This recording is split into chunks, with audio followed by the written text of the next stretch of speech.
Welcome everybody after some nice chat to the May 5th meeting of the IMAG MSM Working Group on Multi-Scale Modeling and Biopandemics. As always, our meeting is recorded, live streamed, and archived, so please be aware of that. Reinhard and myself are here. Jim Sluka and Lorenzo are here. We're always here to take your suggestions. As always, I'm begging you to suggest speakers, suggest yourselves, your friends, the papers you've enjoyed reading, your students, your postdocs, your ex-students and postdocs. Please do help us with new ideas. We have our usual communication channels. Please help us use them. That MSM viral tag maybe is a good way to do that. Help us get the IMAG wiki up to date, help us post things to the IMAG LinkedIn page, and help us circulate the YouTube channel. And we have the Twitter feed, so please make sure you add it to your following list so that we can distribute our announcements. Our main announcements are that tomorrow we have the Immune Digital Twin subgroup, 11 a.m. EDT. If you need an invite and you don't have it, please let us know and we will send you the invite. The other thing which Reinhard mentioned already, but during the non-official part of the meeting, is that after 18 months, he's stepping down to concentrate especially on the new workshops in the digital twins area that have grown out of this working group. And so we're very pleased that things have been successful. And Tom Helikar, whom you know well, is stepping up. And as of next week, he will be showing up on the roster. If other people would like to take responsibilities, this is a collective organization. And so you shouldn't feel, if you feel that you should be a co-lead of this organization and you want to volunteer, we are certainly not excluding anyone. So you're welcome to do that. We want to thank Reinhard again for everything. We wouldn't be here without him. And we're very grateful for everything that he has done. And with that, I should say next week we have Joy Phillips speaking. May 19th, we have Chang Zhang. June 2nd, Gary Ann is going to come back. We have an open day on May 26th, so please help us fill that up. If there are any other suggestions, Lorenzo, do you have any updates on scheduling? Not really. Perhaps someone replied, but I think it's for later on. No news for May 26th. So please help us find a speaker for May 26th. Possibly one of Tom's students will be willing to speak on May 26th. On their T-cell differentiation work. Tom spoke to us about his large-scale cell collective project about a year ago, but there's some more specific modeling work that they've done on T-cell differentiation that's very exciting. I'm hoping that one of his team will talk about that. So without more ado, we will turn it over to Hayden Fennel, who's going to give us a topic we haven't heard about much, but I think is very relevant and may be relevant in the context of the kind of question Reed was asking, which is how to use computation in an educational setting. We've heard a lot about modeling and how it can communicate with audiences of various kinds, policymakers, students, and I'm sure we've all experienced using computer models in our educational endeavors. And so I thought it might be interesting to hear a little bit from somebody whose background is on the educational side. And so I'll turn it over to you. Okay, well, thank you everybody, and sorry again about the delay. Having some issues with my Zoom client that I've got to get figured out, but let's see, go ahead and share.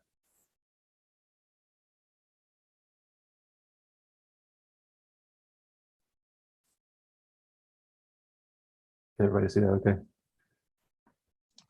Yep. Okay, So hello, like Dr. Glazier said, I am Hayden Fennel. I'm a new postdoc in the Glazier group. Been hired to help out with developing some educational tools and modules for the various software and frameworks that nanoBIO has been putting out for the last little while. Just a little bit about myself. My undergraduate degree was in mechanical engineering. Went on to do my master's in material science and engineering. And my PhD is in technology, but with a distinct focus on computational modeling in engineering education.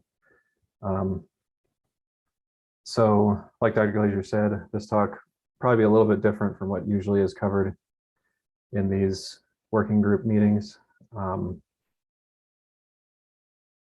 But again, we thought it'd be useful to kind of talk about some of the elements of how to implement effective educational tools for teaching computation, particularly with using online tools in various settings. So just a little bit of overview of what we'll go over here. Wanted to talk a little bit about sort of an introduction to a little bit of the theory that's particularly important to teaching computational modeling.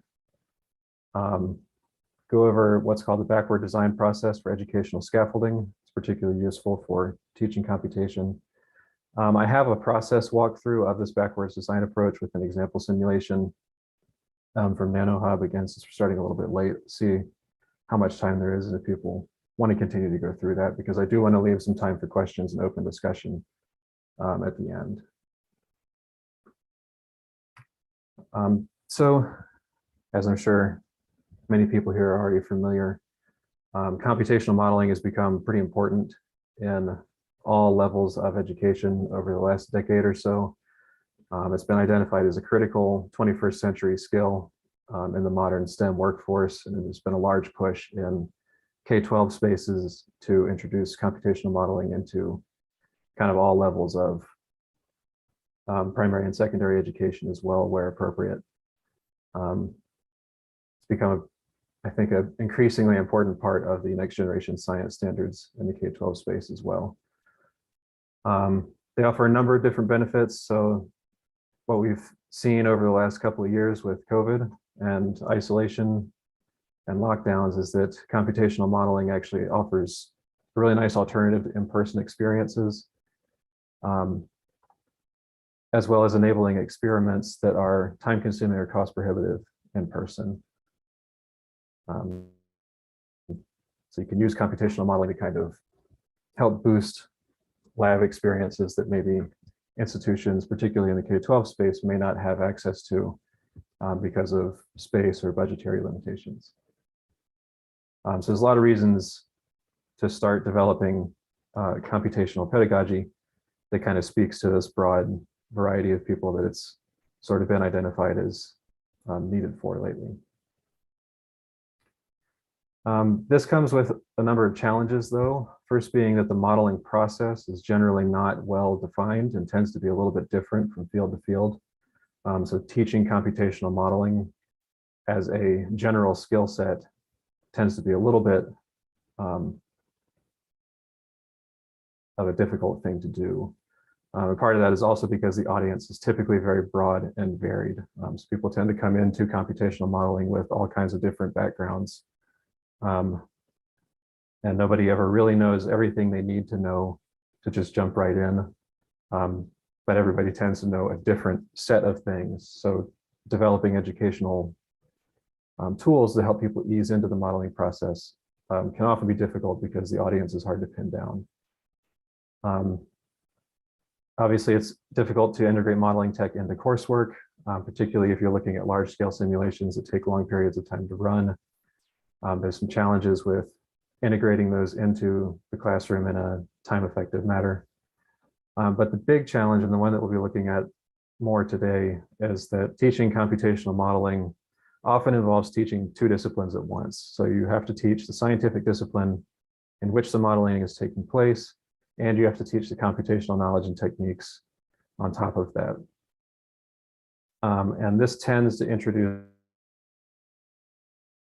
a lot of opportunity for a phenomenon known as cognitive overload, which is a state in which your learners are attempting to manage too much information in their working memory at one time, which tends to prevent effective internalization of the knowledge, even if the students or participants are able to kind of work through the activity successfully.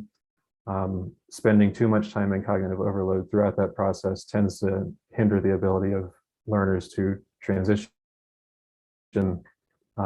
what they've learned into short-term memory and then into long-term memory, just because they have too much going on in their working memory and can't organize it effectively in the long term.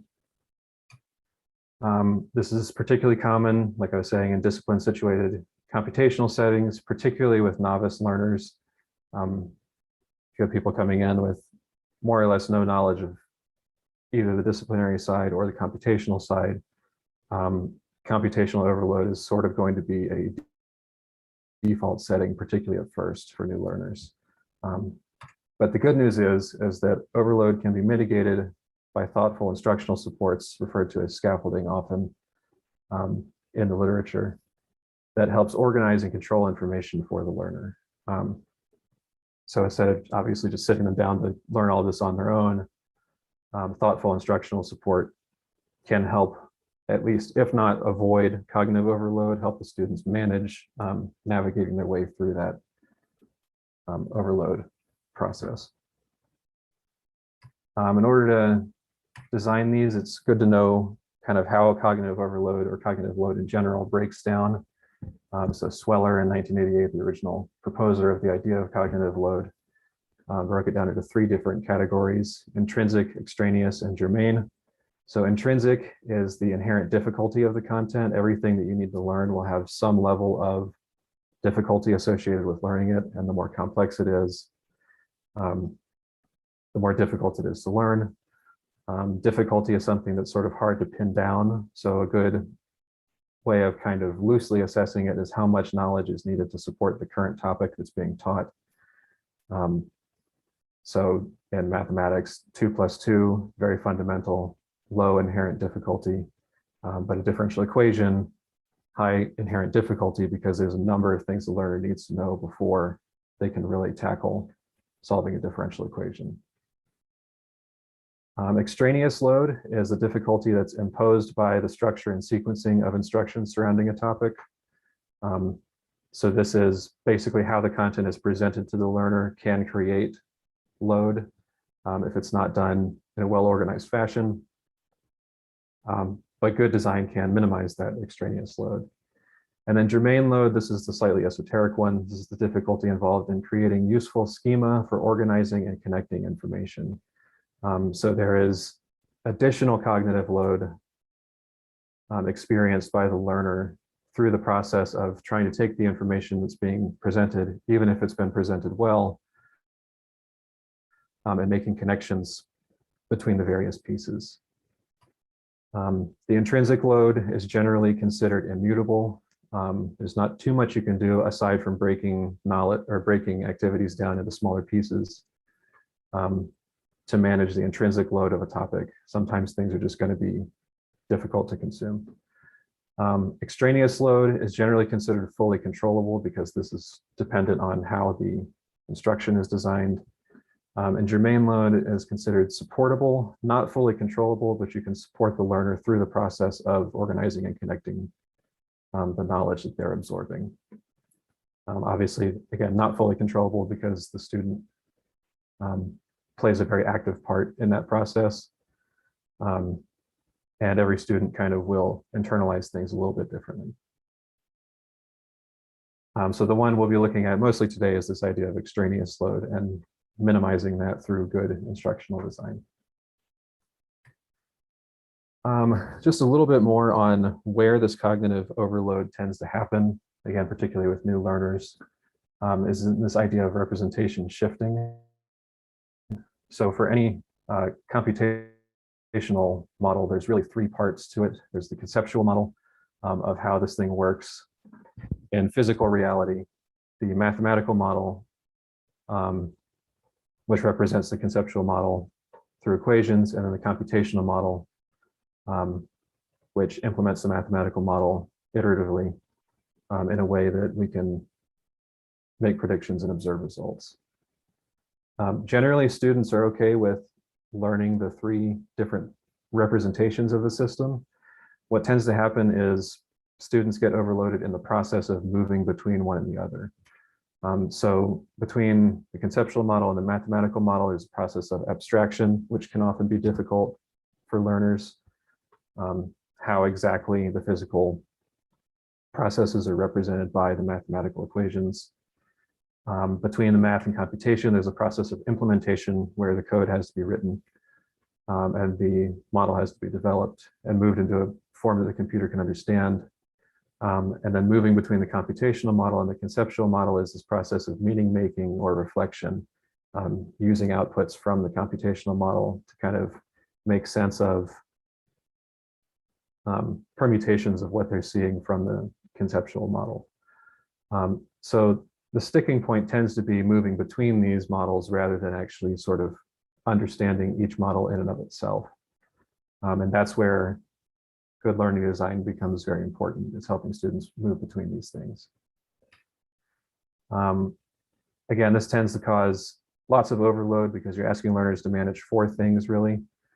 They need to understand basically all of the physical, chemical, and biological understanding or biological ideas understating the phenomenon. They need to understand all the mathematical principles involved in representing the phenomenon numerically. They need to understand the computational methods used to simulate the phenomenon algorithmically. And then they also need to understand, more or less all programming knowledge needed to conceptualize how the system runs. So no problem, right? This is a lot to ask of people, especially if they come in knowing not much at all. Typically, if they have one or two pieces already, the other pieces are a little bit easier to adopt. But when you have new learners coming in, this is basically a recipe for cognitive overload. And what we found in our work is that particularly this implementation piece tends to be a huge sticking point for a lot of sort of new modelers, is having to kind of learn the programming on top of learning how the models work together. Seems to be kind of the breaking point.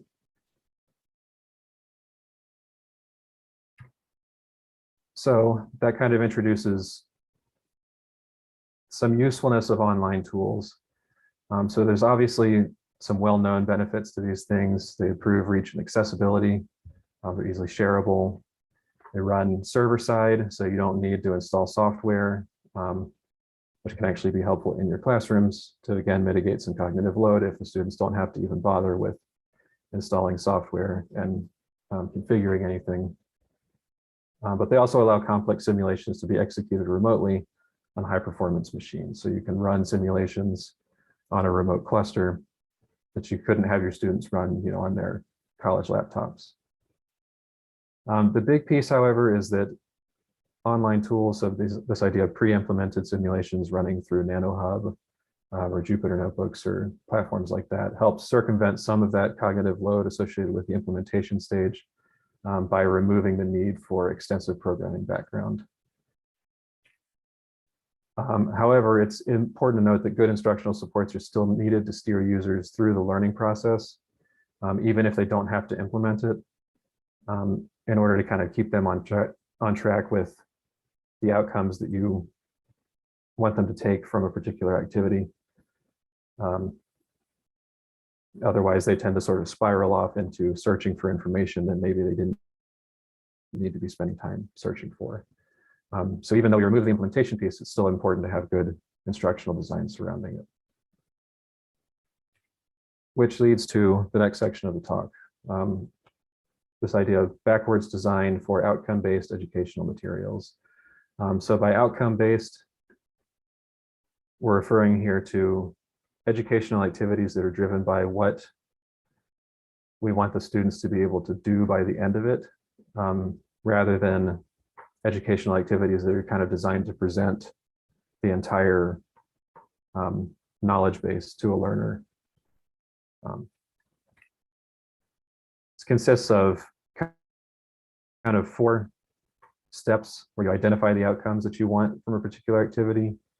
And then the backwards design process actually starts with designing assessment, because that will guide the rest of how you construct your activity through organizing the content, and then building the learning activities kind of once you've sorted through which content is most relevant to what you want the students to be able to do. So one method of backwards design is known as the content assessment and pedagogy method, where you begin again with assessment. You start by asking, what do you want your learners to be able to do by the end of the activity, and how will you assess these tasks? So how will you know if they're able to do what you want or not? Then you sort the content, the relevant content, into need to know, good to know, and supplemental. We'll talk a little bit more about that in the next few slides. And then you design your pedagogy and delivery to align the most needed content with your assessment goals. And this will be constrained by well-written learning objectives to kind of help scope that content delivery down. One thing to note here is with online tools in particular, assessment tends to become self-assessment in an online tool setting, because learners will, unless these are being used specifically in a classroom setting, learners will be performing these activities individually. So that's something to keep in mind as you design the learning activity, is that, you know, when you don't have a captive audience, how do you make sure that they stay engaged? And how is the learner getting feedback from the activity? So first steps of this process is to identify your audience and your learning objective. Again, these are sort of this is the scoping process of designing an activity. So first you ask yourself, who is the content for? And then what are the intended learning outcomes? So what do we expect them to learn, and how can these goals be expressed? I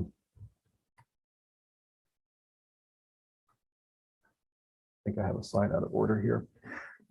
We can talk a little bit more. I didn't want to get too deep into the weeds about how to write good learning objectives. I have a couple of slides about that if anybody is specifically interested. But I figured that could be a topic potentially for another day if it's felt to be useful. So once you've done these first two steps, identify your audience and your learning objectives, you sort of scoped your learning activity, you get into the backwards design process of creating the assessment, selecting and sorting the content, and then designing learning activities. So for first of all, identifying audience, there's kind of two animations are out of order here, but there's actually kind of two audiences for an online tool. There's who will be using the tool. In other words, who has access to it. In a lot of cases, if it's hosted online, that's essentially the whole world. And then your second audience is who is your instructional material for, which in the case of most instructional materials can't really be the whole world. Your audience has to be more specific in order for it to be effective. And then you want to ask, what's the intended background experience? So how much additional background information do we need to cover in this activity? And then what is the purpose of the instruction? So is this going to be a technical demo of how to just do something with the software? Is it a conceptual exercise? Is it a full model building exercise? So on and so forth. Then you establish your learning objectives. So just some rules of thumb for learning objectives. The earlier in the process you establish your objectives, the better. Clear learning objectives really help constrain your activity design. And the better constrained your activity design is, the less opportunity there will be for cognitive overload on the student side as they're working through these activities. Learning objectives should be specific and measurable. And by measurable, we don't necessarily mean quantifiable, but measurable in the sense that they are directly reflected in assessment activities. So if you have a learning objective that is never addressed in an assessment activity, maybe the process needs to be reiterated to make sure that that objective is being captured by your content assessment and pedagogy alignment. Generally, good learning objectives take the structure of, by the end of this activity, learners will be able to. It's generally good to avoid non-demonstrable verbs like understand, So things like describe, explain, evaluate, things that are actually sort of action-based that a learner can demonstrate. And it's often useful for these things to identify both disciplinary and computational learning objectives because they tend to overlap a little bit, but sometimes there's pieces of each one that sort of just need to be addressed separately.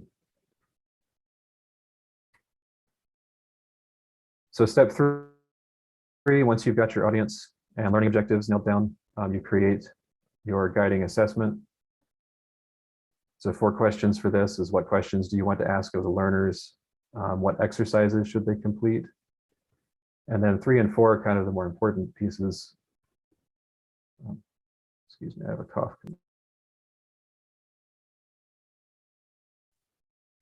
Pardon me. So question 3 is especially important. How will they reflect on the content? So this is really important to that meaning-making process between the computational model and the conceptual model. Asking them good directed reflection questions to get them thinking about specific parts of the model that they're looking at. Rather than simply, observing and reporting, you want them to actually be thinking deeper about how changes to parameters cause different outputs to come out and what that means to the overall model. And then 4 is: how will they use the computational tool to answer the questions? So when you're developing learning activities for computational tools, it's always important to keep in the back of your mind, is this question answerable without the tool? And if it is it strictly necessary to include? You should be having the students interface with the computational tool as much as possible and answering questions in order to kind of help them not be able to circumvent the computational model altogether.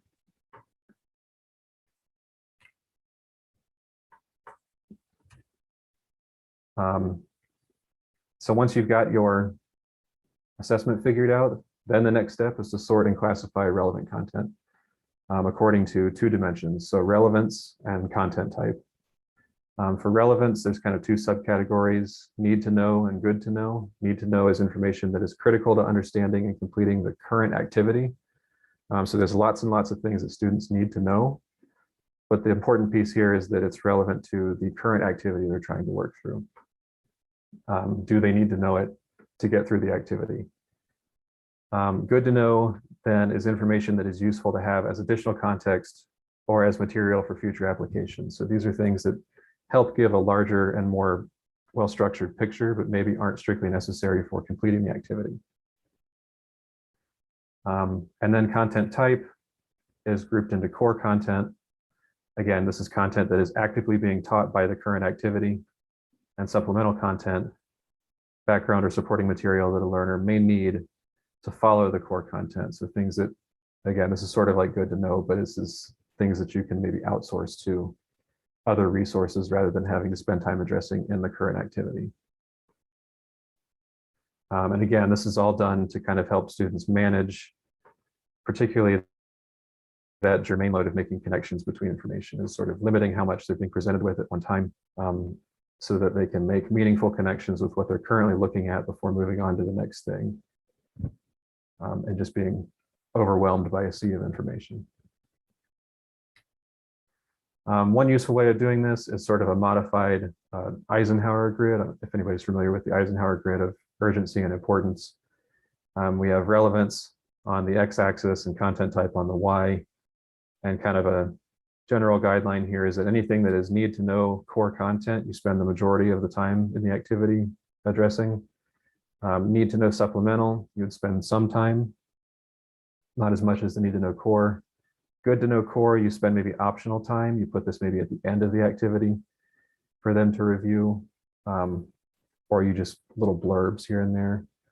And then good to know supplemental, it's recommended that you just outsource that to another resource. So if you need the student to learn a particular coding strategy, or how to write a specific Python structure, it's best just to outsource that to an other material where they can learn it, or another resource, rather than kind of breaking the flow of what they're currently looking at to do a big aside of how to do that stuff. Once you've got your content sorted, you can design your learning activities. So it's best to alternate text and lecture instruction with hands-on exercises. Again, it's good to have the students kind of bouncing back and forth between the activity and what they're doing with the computational model. It helps kind of with that reflective process to be spending a little bit of time in each thing back and forth. Again, generally every exercise should include guided reflection questions. So what guided in this case means is that you want to ask them questions that are intended to kind of invoke particular realizations, again, kind of helping them through that meaning-making process, rather than just, observe what you saw, why did, open-ended, why did this happen? You want to ask them questions that are designed to kind of point them in the right direction in their thinking. Each portion of the activity should connect directly to a learning objective. Again, as talked about earlier. And some connections to learning objectives will be looser than others, but ensuring a match to a learning objective, again, helps weed out extraneous questions and exercises, helps manage that extraneous load, again, of having just too much instruction, where maybe it's not necessary for the learning objectives that you identified. So I see that I'm at 25 minutes already. So I had a practical example, but I wonder, James, if it's better just to open up for questions and discussion, or if I should do maybe just a quick run through of what we've got. I think either way is fine. I think there probably are going to be some questions in the sense, we've certainly had industrial speakers come and say, we have a huge shortage of people trained in computational biology. Mm-hmm. So maybe show the example quickly. If there are questions now, go ahead. Otherwise, we could show the example and then come back to the question. Sure.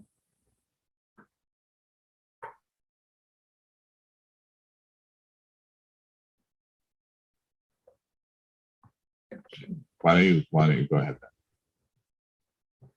Okay, so yeah, just to give an example of what this process looks like within an actual simulation that is often used to teach new learners CompuCell. We have our CompuCell 3D cell sort simulation. So I don't know, some of you have probably seen this already, but just as a quick introduction, I'm just going to read through the description of the cell sort simulation.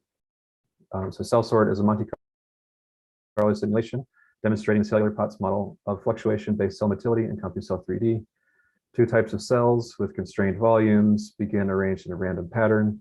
They then sort themselves by seeking to minimize their overall contact energy with the surrounding cells by increasing contact area with like cells and decreasing contact area with unlike cells and medium. The parameters of the simulation can be changed on the fly using a graphical interface that abstracts the XML and Python code structure into real-time configurable values. So just in this brief summary alone, for a totally new learner, there's already a number of keywords that are likely to be unfamiliar, or at least unfamiliar in how they apply to this particular setting. So highlighted in red here are kind of some of the key content ideas, and they'll come back up later in our sorting phase. So again, there's already just, again, in this one paragraph, a lot to organize through a learning activity. So step one is to determine the audience who will be using the tool. So audience one, the tool is available to everyone. And like I said, it's used frequently in CompuCell 3D tutorials and workshops to demonstrate some of the more fundamental concepts of the software. But audience two, in this case, who is the instructional material for? And just for the purposes of the example, the activity we'll be looking at is intended for students and new users of CompuCell 3D. So we're assuming that they come in with very little background knowledge of any portion of the model. To write some initial learning objectives. So by the end of this activity, learners will be able to describe the cellular POTS model as it applies to cell motility simulations in CompuCell 3D, explain how differences in contact energy between cell types and medium affect cell behavior, and summarize how the simulation uses random fluctuations to drive the cell sorting process. So again, these learning objectives are kind of built from those keywords 2 slides ago, as kind of identifying which things this particular learning activity is going to focus on. And this one is focusing more on contact energy than other parameters of the simulation. They're in learning objective 2. So the next step is to create and identify the guiding assessment. So if you think about your learning objectives and what you want the students to be able to do by the end of it. One question would be to summarize cellular POTS model in your own words, describe how it uses Monte Carlo methods to simulate cell motility. Then you would have the students run the cell sort simulation with the default parameters and describe their observations about the results. So again, getting them thinking about sort of what they're looking at generally before you ask them to start messing with it. And then question 3 is kind of where you start with the permutation and reflection questions. So you start maybe by pointing them towards a specific observation. You may notice that one type of cell tends to group around the circumference of the blob. Why is this? And then you have them essentially work through a couple of different scenarios where they have to modify the parameters in order to achieve certain effects, and then explain what parameters they selected and why that arrangement of parameters created the intended output. And again, you'll see these are focused on,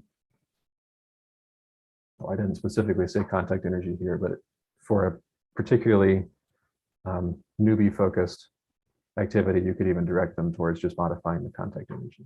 Again, it depends on the background experience of your audience. So then once you have your assessment, this is just a revisitation of the content ideas slide here. We would use the table again to sort content into need to know, good to know. So in this case, they need to know a little bit about the cellular POTS model and how it works if they're going to be asked to explain how it works. They need to know about how contact energy affects the cell sorting behavior if they're going to start modifying those parameters, and they need to be given a rundown of the simulation parameters in general, what each parameter is, and maybe what the default value setting causes within the model. Supplemental here would be volume constraints, so they probably need to know a little bit about that, but messing with volume constraints could be the topic of another learning activity, so you wouldn't want to spend necessarily too much time, because again, here maybe you wanted to have a little bit more of a controlled interaction where maybe they work through one activity looking at altering contact energy. They have some time to think about that. And then the next activity, they would be looking at, if we modify volume constraints, what changes in the simulation. Good to know differences between cell types if the types of cells is relevant to the simulation. Some CompuCell 3D basics would be good to know, but maybe they don't necessarily need them. Again, if we're running this online, one of the whole points is that they don't need to know exactly how CompuCell is working under the hood. And it would be good for them to know a little bit about how Monte Carlo simulations reject or accept different conformations of the system. But again, it's not strictly necessary for them to be able to address the learning objectives in the activity. And then for good to know supplemental, they may need to know a little bit of background about XML and Python, but that again would be outsourced to another tutorial to allow them to focus specifically on the need to know core content for this activity. And then the 5th step is designing the learning activity by kind of doing an alignment of what you have so far. So the activity would look something like you would start with a background discussion of these 4 key topics. You would have them do the initial run the simulation and describe what they see. And then 3, you would work through your experimentation and reflection questions. And I should have mentioned in question 1, you can also have them answering questions like, explain cellular POTS model in your own words at that point. You could also put it at the end once they've had a chance to do the rest of it. There's equally strong case for both placements. You may even have them do it twice. explain it here before you run it, and then explain it again and see if your explanation changes. And if you look at the learning objectives again, you can see that there is an alignment here between activity component 1, 2, and 3, because each learning objective is addressed by at least one activity component. It's okay if each activity component doesn't address all of them, but each learning objective should be reflected somewhere within your activity.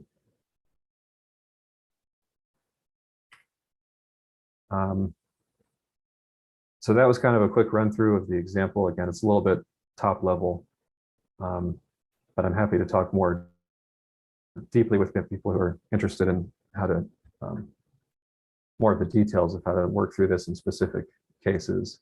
But the last thing to mention is that scaling or scaffolding is also very important, particularly on online settings, because again, these three categories of disciplinary experts, computational experts, and students and novices are all coming to your tool, and they have overlapping knowledge in a sense, but they all need sort of different levels of support to start learning how to use your tools or to work through the activities effectively.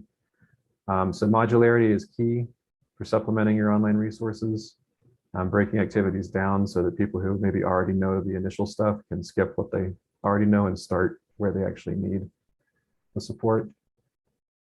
In order to do that, you have to break your activities down into units or modules with clearly defined objectives and outcomes. So putting your learning objectives at the start of every activity is really useful to help people find where they need to jump in. And if they already know what they need to know for that particular activity.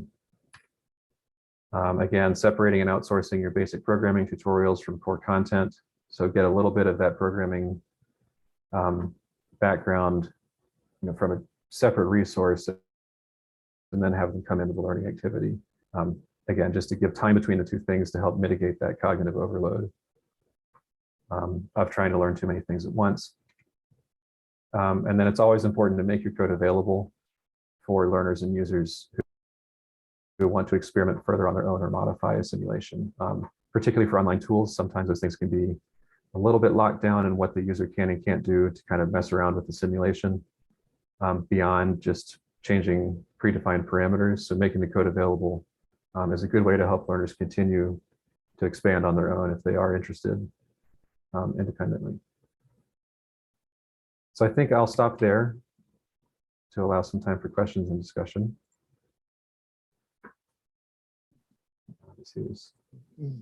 The floor is open for comments or questions.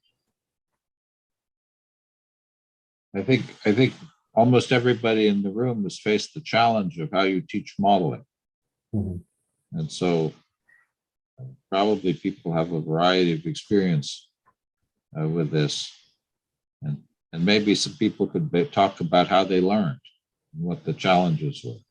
Right. Lorenzo, what about you? Here I go. 1 second. Well, I'll talk later from the learner perspective. I had one comment on the other side from someone that used to teach cell biology, developmental biology. I think the tools, the same tool, Computational 3D, for example, has a lot of demo. You made an example of one ready-made, and making perhaps, I don't know if it's missing or it's just something that can be enabled by ready-made online tools. I think these ones can be, the ready-made parameters that one can modulate can be exceptional learning tool for students of developmental biology and cell biology, because even the high-level concepts are not easy to grasp at first. So just showing an example that can be played around safely in silico without having to do experiment, that's can be really useful. Have you any experience in that on the other side, let's say, more on the... Right, so we, in a previous version of this talk, we had kind of started discussing the idea of making a distinction between using modeling to teach biology and using biology to teach modeling. So, what you're describing obviously is using modeling to teach biology because it's using the modeling tool to enable, predictive exploration of what's going to happen with the biological system. The other question that it's a little bit of a, I don't want to say a bigger one, but it's a sort of a very different question of using biology to teach modeling, essentially using the biological content as a funnel for all of the potential content on computation, but kind of constrained to specific biological systems is useful. And that's something that we've looked at in our other work too, is with discipline situated computation, is trying to always teach computation in a setting that the learner is already familiar with, so that again, there's that sort of triangle of the different representations of the model. They already know the conceptual model and probably the mathematical model piece, so it allows them to focus more just on the computational model side. I don't have any direct experience with that just yet, but that's something that we're exploring with, for example, Physicell and Computacell are both available just in full through nanoHUB. We have pre-made demos, but there's also, you can just use the tool online. And so we're thinking about ways to develop activities that kind of help people work through learning to model with Computacell, again, by constraining it with specific biological example activities. So yeah, something that we're thinking about.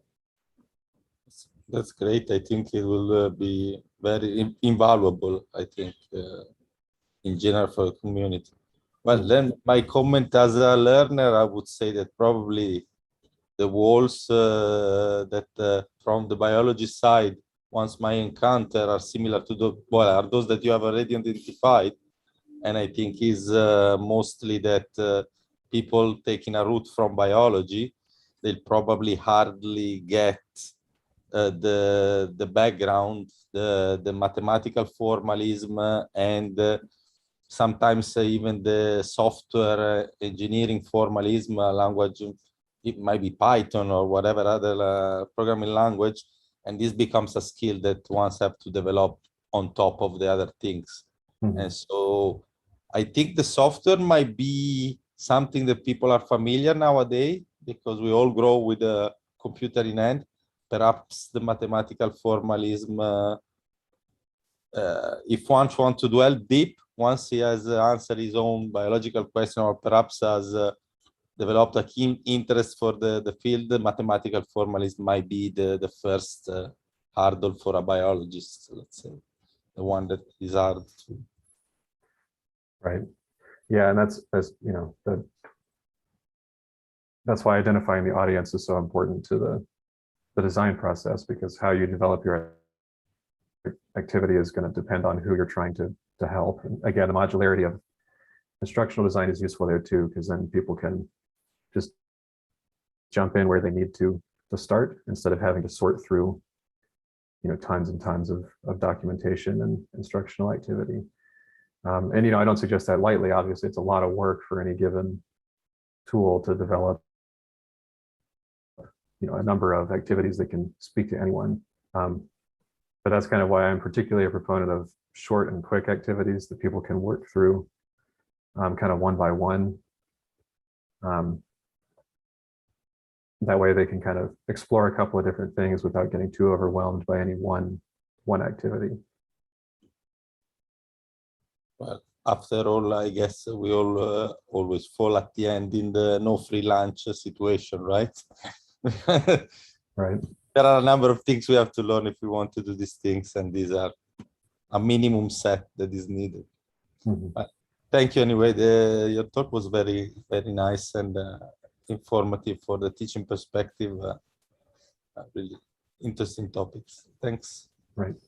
And I guess, and one question I have, I don't know if anybody else is on the call. I mean, Reinhard, if you're there, is how do you teach modeling to people coming to you? Are these, this is a formalization of something I think most of us do tacitly. And even when we do teaching, I'm not sure that we think through. I mean, I was challenging myself listening to what Hayden was saying about, to me, the way he presented the cell sorting example is essentially teaching biology with modeling.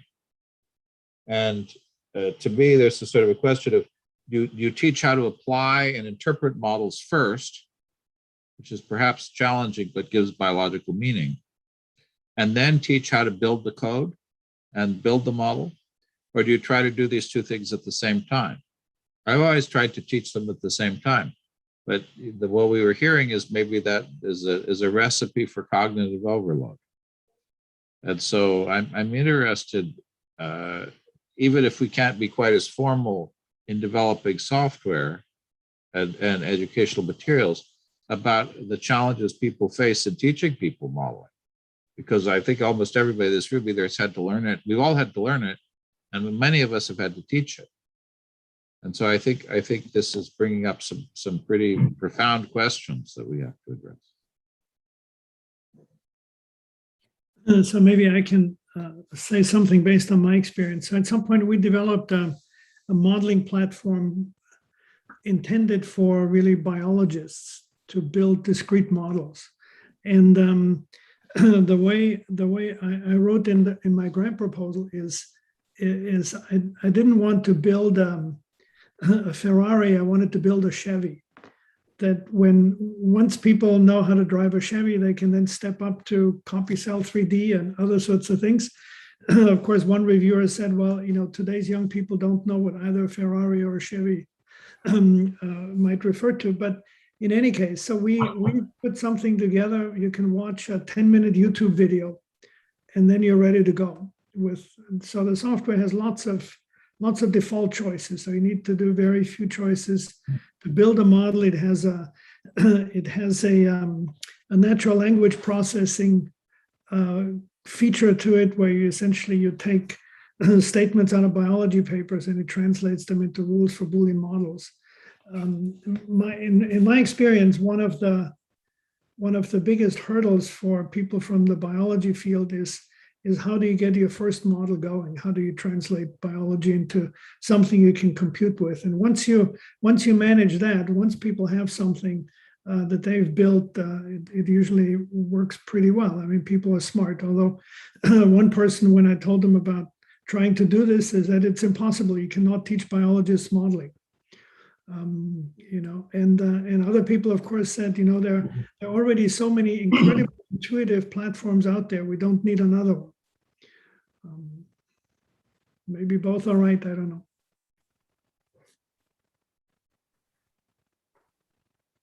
I guess there is no one formula to deal with this. However, there is a nice rule about teaching that talks about learning or teaching by example. And this kind of tool or tools could be geared to more than just getting the end result, having a sub-module of what intuition can I derive from this example, useful for next experiences that nobody knows the answer. Right, so that's actually something that before I came to work with James, my group at Purdue was working on. We had developed a framework for what's known as computational apprenticeship, which is based on sort of a modification of the cognitive apprenticeship model, which I kind of wanted to include in this talk, but it was getting to be a little bit too much. So maybe that's an idea for a future talk sometime, is the details of computational apprenticeship and how we use kind of more traditional trade-based apprenticeship approaches to make an expert's thinking and mental processes known to students, rather than just kind of giving them an activity to work through on their own. It's important to kind of show how an expert would approach this so that they can sort of start, like you said, developing those intuitions, so that when they are in a situation where they have an unfamiliar problem that maybe they need to write their own model for, they have heuristic strategies and various other kinds of mental processes to rely on, rather than just yes, because you want to develop the new experts. Mm-hmm. I mean, the current experts are wonderful and admired, but we need new for those questions that are unsolved at this point. There are really challenges to the whole field, to the current experts, because the new generation is easier with the tools.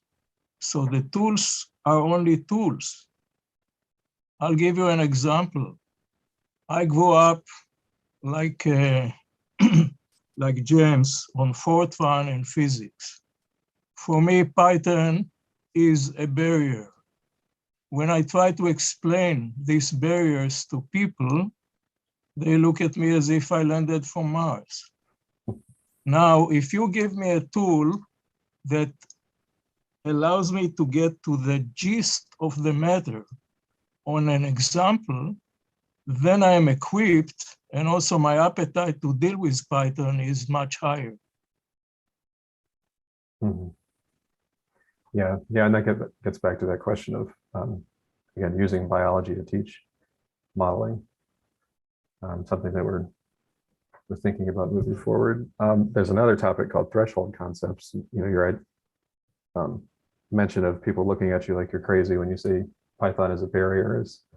Threshold concepts are these things that once learned, it actually sort of changes your mode of thinking to the point where you can't remember what it was like before you knew the topic. And I think that there are a lot of threshold concepts in programming, particularly discipline situated programming, that goes unappreciated by a number of people that have been doing it for a long time and are very familiar with the programming languages. And so again, how to identify those sticking points for learners is also something that has to be looked at. This is one of the sort of large complications of the educational space. Is every problem is a little bit different and has to have custom designed instruction. So it's hard to give like one universal formula for how to do it. Kind of tried to do that a little bit today, but again, it just depends on what you're trying to teach and who you're trying to teach it to. So thank you for your insight.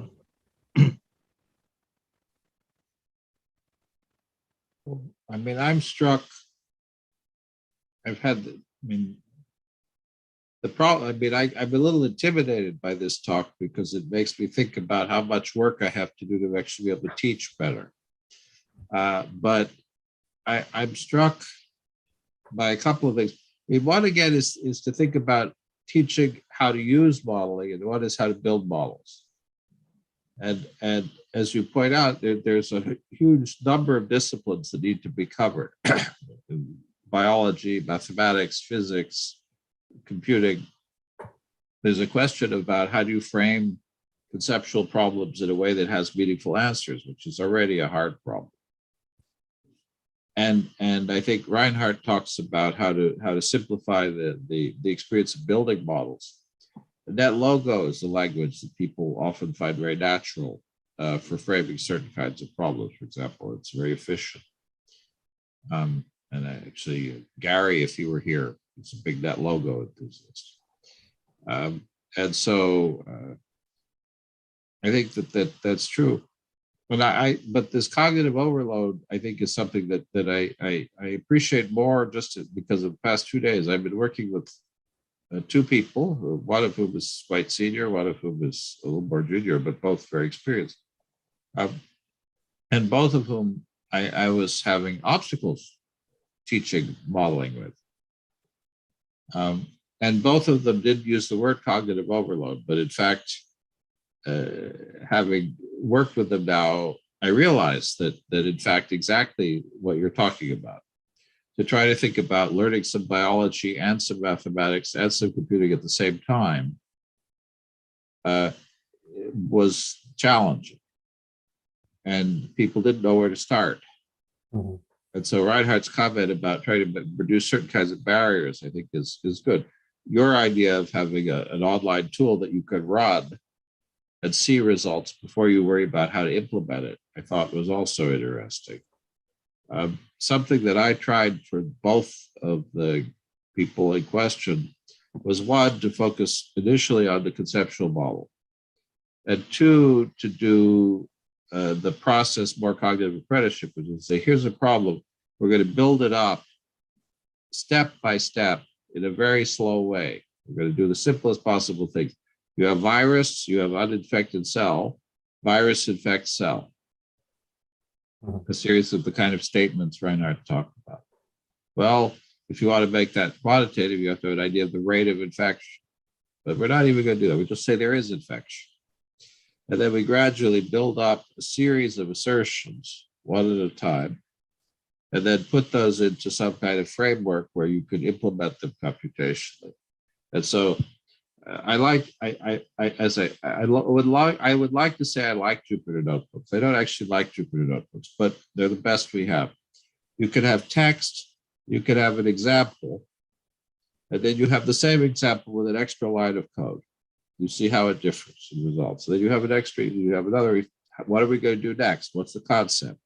We add one line of code and do it.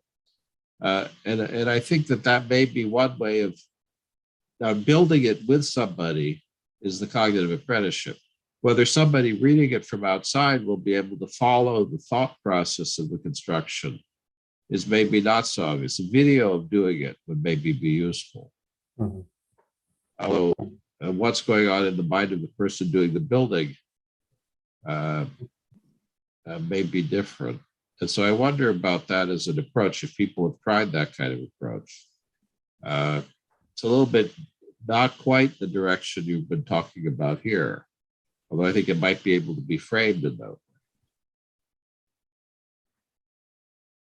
So I guess that wasn't exactly a question, but I don't know whether you have comments on that as a concept.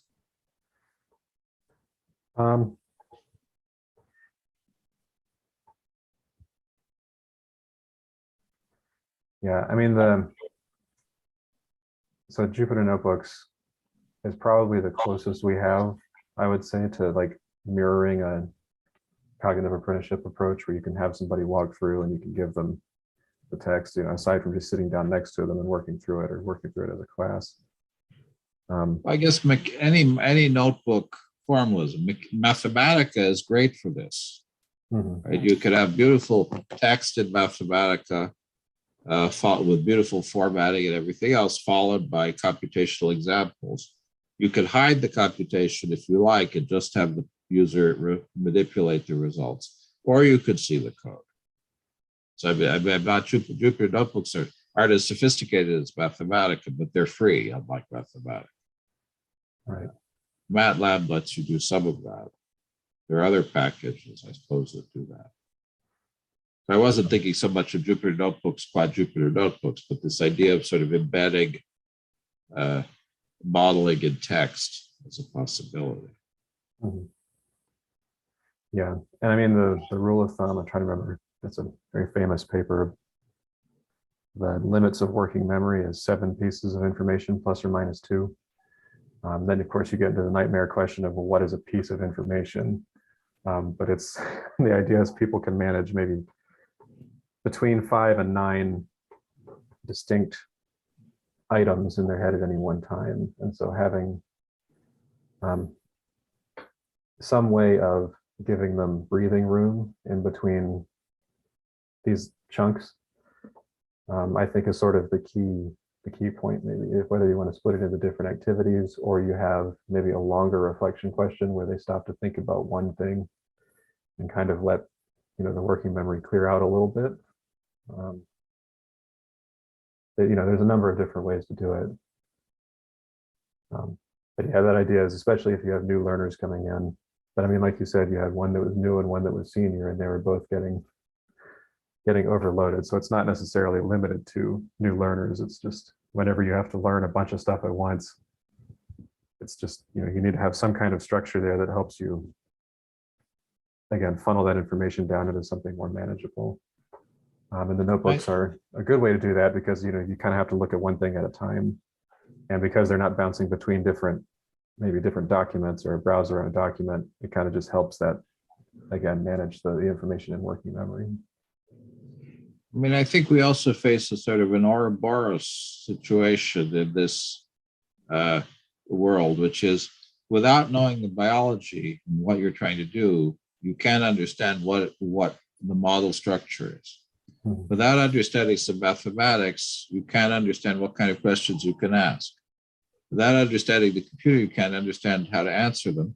And teaching the computing first it seems very sterile and abstract. If you teach conceptual modeling, quad conceptual modeling, it seems very abstract.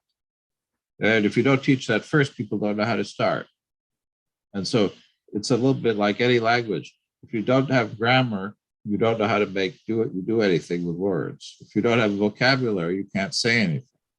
And so you start with one or the other. And of course, an immersive language program does all of it at once. It just throws you in. And at first you're intimidated and confused, and then somehow your brain adapts. But that's probably maximizing the cognitive overload rather than minimizing. Right.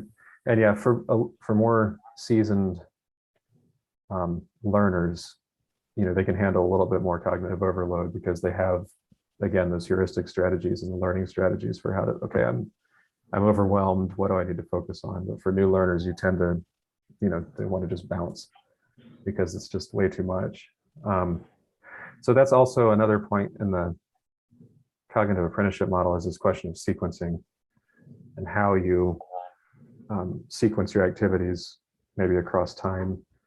And there's a couple of different ways to do it. You can either do increasing complexity, where you start with a simple example and then you add complexity to that over the course of activities. The other thing is increasing diversity.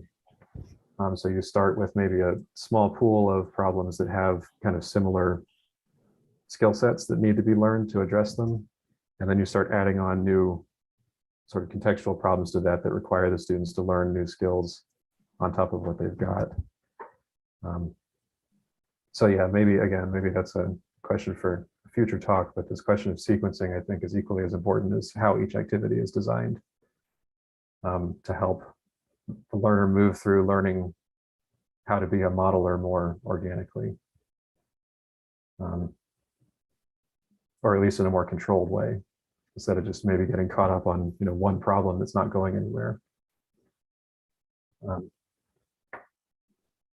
Yeah, so again, that's a lot to think about. I mean, one thing that I thought of, which would add to the work of the person designing the exercises in the model, but in the example you gave, was whether there shouldn't be, for like in a video game, different paths that you could take. You say, if you're a biologist, start here. If you're a mathematician, start here. If you're a physicist, start here. You could use the same exercise, but frame the exercise in different ways. It's a lot of work to design. On the other hand, if you're McGraw-Hill, you could probably afford to do it. If you're, and I'm sorry today, we had some people who do a lot of undergraduate teaching who come sometimes, and who I think probably would have some strong or interesting opinions on these approaches. Any final questions or comments? Sharon, you're an experimental biologist who's learned modeling. You have a point of view on this that you'd like to share? Yeah, I think my point of view is very different from what a student would experience. Also, I haven't had to teach it, so it's very different from what a teacher would experience. Hi, everybody. I'm a new postdoc in James's lab, actually. And I am returning to academia after many years away. And I was trained as a biologist with programming background. And the last research project I did was actually to implement my own version of James's POTS model and do some simulations with it. I'm not sure how much my perspective relates to the question of like teaching, but in terms of my own experience of learning it, I came in knowing biology, having a programming background, but not a theory or computational modeling type background, but I wanted to do it. And I had heard some of James' talks and talks from his lab, and I went straight to his one of his research papers describing the model, which was not exactly what a student would do. So I went right to the top of the hierarchy, I guess, of difficulty. The interesting challenge for me, I remember this paper very well, and I remember having to read it several times, because the paper was written from the point of view of a physicist. I thought of James as a physicist, and the kinds of language that was used and the formalisms that were used were kind of alien to me. One aspect of it was that things were framed in a mathematical way that I was used to thinking of in a computational way. And I had to look at these equations many times before I realized that they were simple.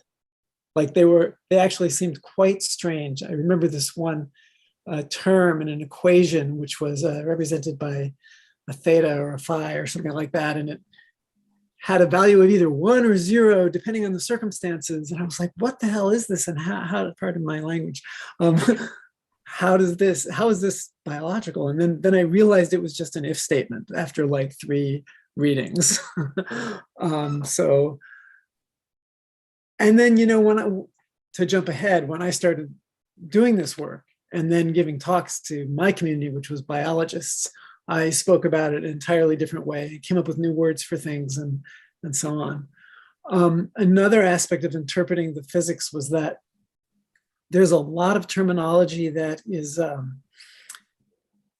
it's metaphorical, or it's an analogy, but the words come from our colloquial language. And so when the description of the model started talking about temperature, I assumed at the beginning that it was talking about temperature. But after enough times reading through it, I realized, wait, this is not temperature like when I look to see how hot it is out today, or I, heat my test tube to a certain temperature. It's not that at all. Yeah, there were other similar terminology in there that was, I had to reinterpret it and figure out what was really meant. And everything got a lot simpler. Once I was able to do the translation, it's like, oh, okay, it's plain. But it took a lot of work to get there. Yeah, that's also covered in the cognitive apprenticeship model, is this question of sociology and implicit knowledge that practitioners in the field have. So, again, like using terms that maybe aren't exactly what they mean in everyday language would be something that, again, would also need to be modeled by the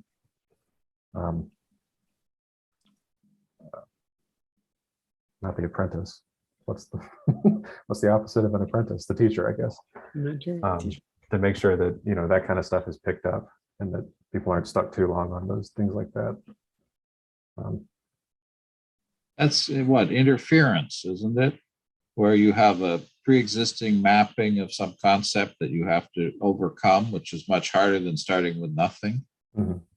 And so, I mean, this was that was a relatively computational specific example where boy, do I regret some of the terminology we picked. If I'd known we'd still be using the methods 30 years later, we would have been much more careful. But Reinhardt had to leave because it would be interesting to hear his point of view, who developed completely different independent packages using different methods, whether he ran into, or others ran into, similar kinds of essentially mismatches between the perspective or the framing of the problem, the language of the problem, which could definitely be present. I mean, the specific example you give, then you jump into the world of ontologies and epistemology, which can be pretty heavy in its own right. But I think it's an interesting perspective. I also thought it was interesting, given Hayden, you were framing this in a sense, perhaps in a more elementary way. But to me, the word student doesn't imply a level of expertise. When we've worked with, in our world, everything from high school students to emeritus professors, everything from pure mathematicians to surgeons. And so our target audience, as Hayden said, for us, is everybody, pretty much. And that's very challenging. And so maybe it's too challenging. On the other hand, what Reinhardt said about trying to make things really easy for biologists is probably the best place to start. Maybe that's something to think about. So Yeah, that's why I try to use the term learner whenever I can, rather than student, but student's just so ingrained, it's hard not to say it. But yeah, I think I would probably agree that starting out by doing the kind of tutorial activities for the bio people coming in is probably a good realistic place to begin the sequencing, at least. Well, as I say, there's this identified national need for more computational biologists. And so this issue of how do we teach people about modeling, both to use it, apply it, and build them, I think is pretty profound. So I guess we're over time a little bit now. So I want to thank everybody for staying despite the technical issues at the beginning. I want to thank you, Hayden, for giving us this talk. I hope you'll come back and maybe show us some of the results that you have as you develop these ideas in the context of computational biology. And I want to thank everybody who was willing to speak up and participate in the discussion.